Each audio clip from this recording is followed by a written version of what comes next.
আজকে আমরা কোন বিষয়টা নিয়ে আলোচনা করব বলুন তো?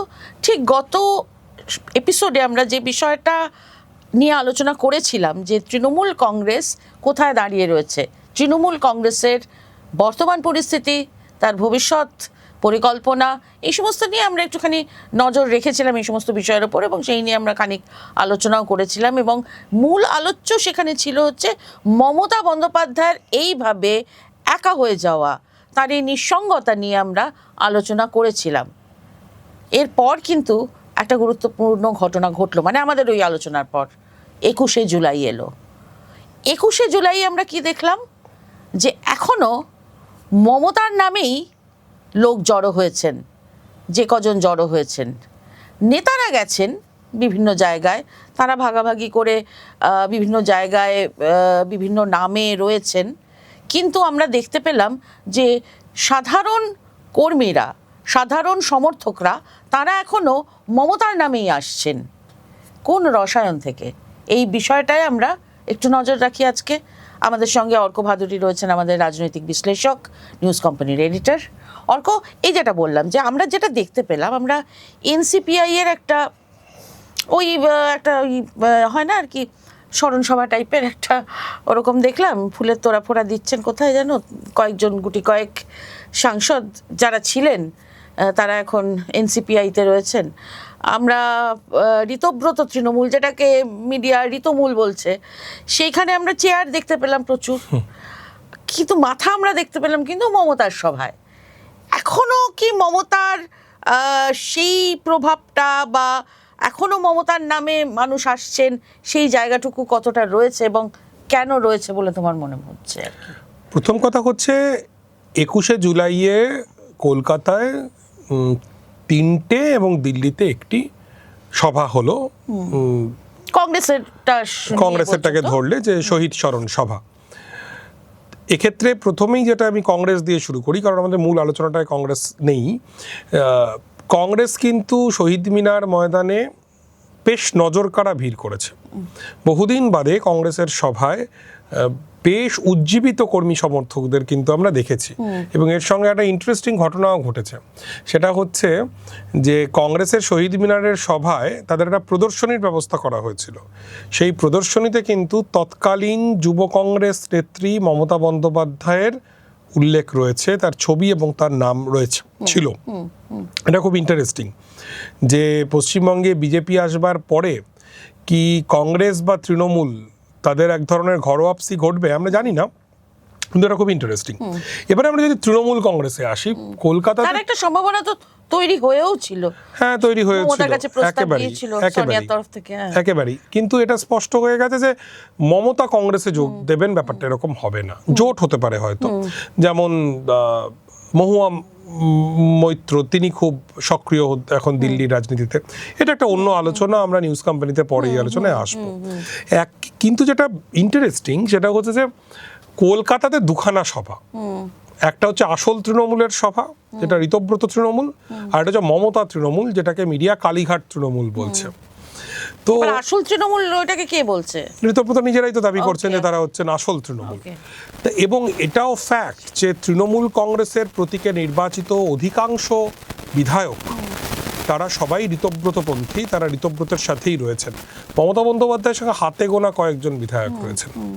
কিন্তু এটা দিনের আলোর মতো স্পষ্ট হলো যে ঋতব্রতপন্থী তৃণমূল কংগ্রেসের লোকজনের ডাকে মানুষ আসবেন না, তৃণমূল কর্মীরা আসবেন না। আমরা কি দেখলাম ঋতব্রত বন্দ্যোপাধ্যায় যখন বক্তৃতা করছেন সেই সময় 200-250 মানুষ বসে রয়েছেন, চেয়ার একদম ফাঁকা, এবং লোক যে খুব একটা হয়নি সেটা ঋতব্রতপন্থী তৃণমূলের নেতারাও স্বীকার করলেন। ঋতব্রতকে যখন মিডিয়া জিজ্ঞেস করছে যে আপনাদের সবাই লোক নেই কেন, সেই সময় তিনি মমতা বন্দ্যোপাধ্যায়কে, অভিষেক বন্দ্যোপাধ্যায়কে আক্রমণ করছেন। মমতা বন্দ্যোপাধ্যায় সে ইস্ট জর্জিয়া ইউনিভার্সিটির ডিগ্রি ইত্যাদি কথা বলছেন।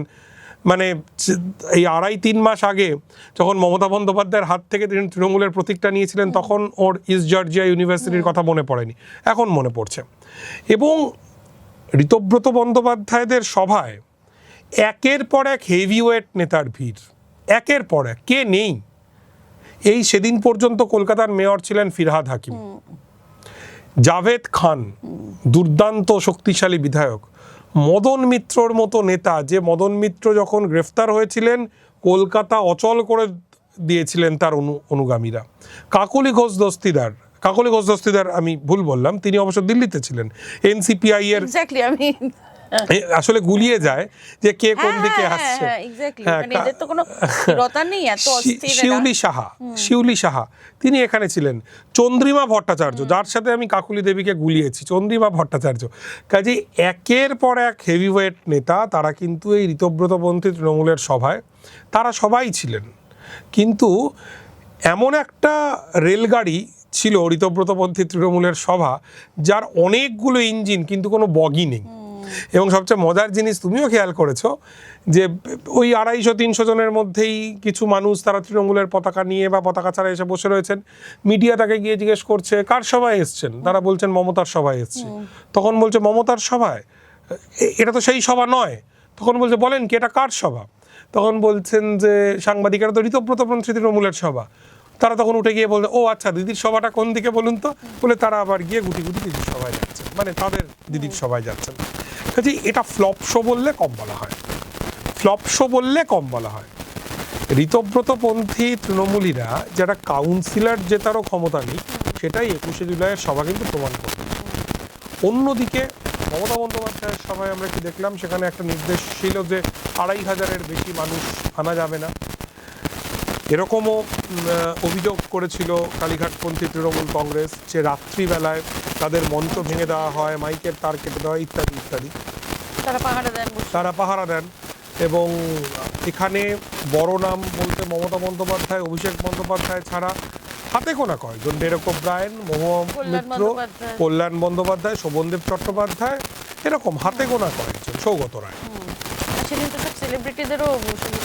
সেদিন সবাই, এবং তারা কিন্তু আলাদা আলাদা করে বলেছেন যে আমরা, কেউ বলেছেন আমরা আমন্ত্রণ পাইনি তাই যাইনি ইত্যাদি ইত্যাদি। গত বছর অবধি আমরা যা দেখেছি মানে পুরো অন্য চিত্র, একদম অন্য চিত্র। সেলিব্রিটিরা সবাই হাওয়া মোড়ক কিরকম হয়,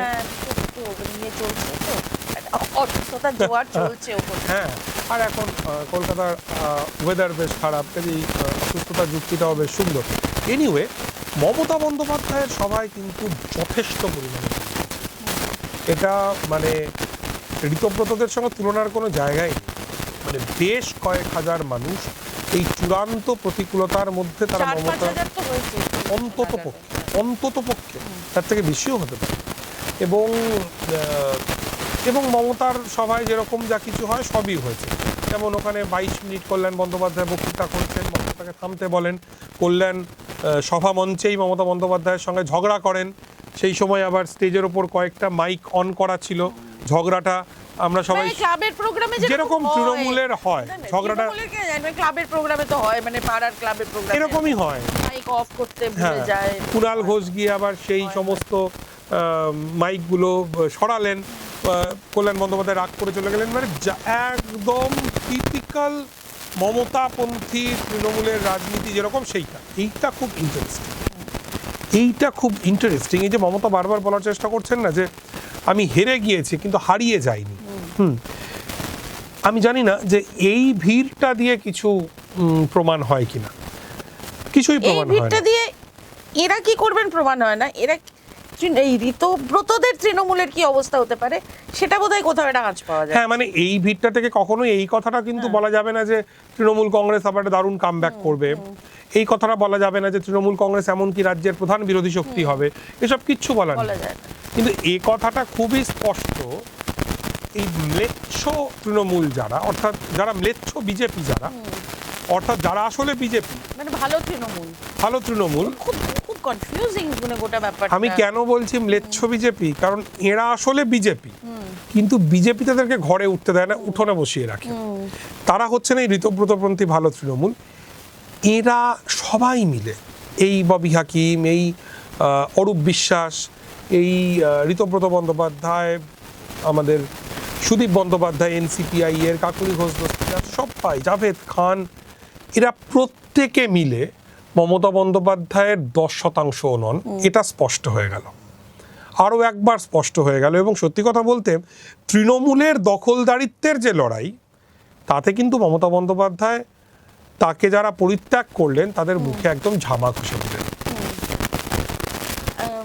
আরও একটা বিষয় আমি একটুখানি যদি আমাকে বলো, যে মানে যদিও তুমি একটু ছুঁয়ে গেলেও, যে এর থেকে কি কোথাও গিয়ে একটা খুব আশার আলো মমতাপন্থী তৃণমূল দেখলো? এই যে তোমার এই যে মানে একদম ধরো যেটাকে বলা হয় যে গ্রাসরুটের লোকজন যারা এই মমতার সভাতে, মানে এইটা কি খুব স্বতঃস্ফূর্ত ছিল, নাকি কোথাও গিয়ে তাদের নিয়ে আসা হয়েছে, বা মানে বিষয়টা ঠিক কী ছিল? এরা কোন তাড়নায় এলেন, মানে এরা কোন মানে কোন প্রেরণা এলেন, কোন অনুপ্রেরণায় এরা এলেন? এটা আমার কিন্তু মনে হয় মমতাপন্থী তৃণমূল কংগ্রেসের এই মুহূর্তে সেই সাংগঠনিক সামর্থ্য প্রায় কোথাও নেই সেখানে সংগঠিতভাবে মাস নিয়ে আসতে পারে।